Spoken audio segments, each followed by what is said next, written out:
سابق وزیر داخلہ شیخ رشید صاحب۔ شیخ صاحب بہت شکریہ آپ کے وقت کا۔ شیخ صاحب جو کچھ پنجاب کی سیاست میں آج ہوا ہے وہ آپ نے بھی دیکھا، کیا کہیں گے؟ دیکھیں، دو چیف منسٹر ہیں، دو چیف سیکرٹری ہیں، دو آئی جی ہیں۔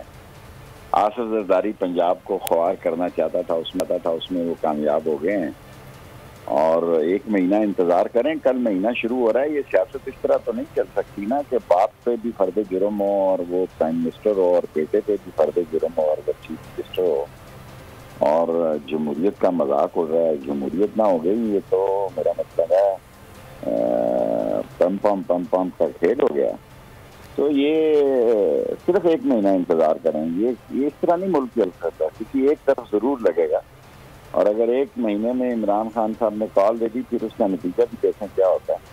سو تھنگز آر ناٹ کلیئر، اور جو کچھ معاملات بنے ہیں اور جیسے بنتے جا رہے ہیں، روز بروز خراب ہوتے جا رہے ہیں، وہ ملک کے لیے کوئی اچھا نہیں۔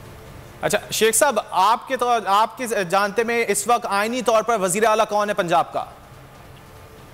دیکھیں، میں تو ابھی کورٹ کا فیصلہ انتظار کر رہا ہوں، کورٹ کی سماعت ہو رہی ہے، مناسب نہیں ہے، دو جج ڈسکشن کر رہے ہیں، گھنٹہ ایک انتظار کر لیں کیا فیصلہ دے۔ نہیں، اچھا، جو لاہور ہائی کورٹ کی جانب سے حکم دیا اس حوالے سے کچھ کہنا چاہیں گے آپ؟ دیکھیں، اب دو بنچ بیٹھ گئے نا، وہ تو سنگل کا فیصلہ تھا، دو بنچ کا فیصلہ جو آتا ہے اس کو تو پھر ماننا پڑے گا۔ ٹھیک ہے شیخ صاحب، ایک جانب عثمان گزار کی جانب سے یہ دعویٰ کیا گیا کہ وہ وزیر اعلیٰ پنجاب ہیں، اور دوسری جانب اب سے کچھ دیر قبل ہمارے نمائندے نے بھی ہمیں آگاہ کیا کہ وہ بغیر پروٹوکول کے اسمبلی سے چلے گئے ہیں، تو آپ کیا سمجھتے ہیں، کیا انہوں نے اس چیز کو ایکسیپٹ کر لیا ہے؟ دیکھیں، پروٹوکول سب عارضی چیزیں ہوتی ہیں، پروٹوکول کیا ہوتا ہے جی؟ ایسے ہی آپ دنیا میں دیکھیں، پروٹوکول والوں نے اندرا گاندھی کو بھی پروٹوکول نے مارا، ساؤتھ کوریا والوں کو بھی پروٹوکول نے مارا۔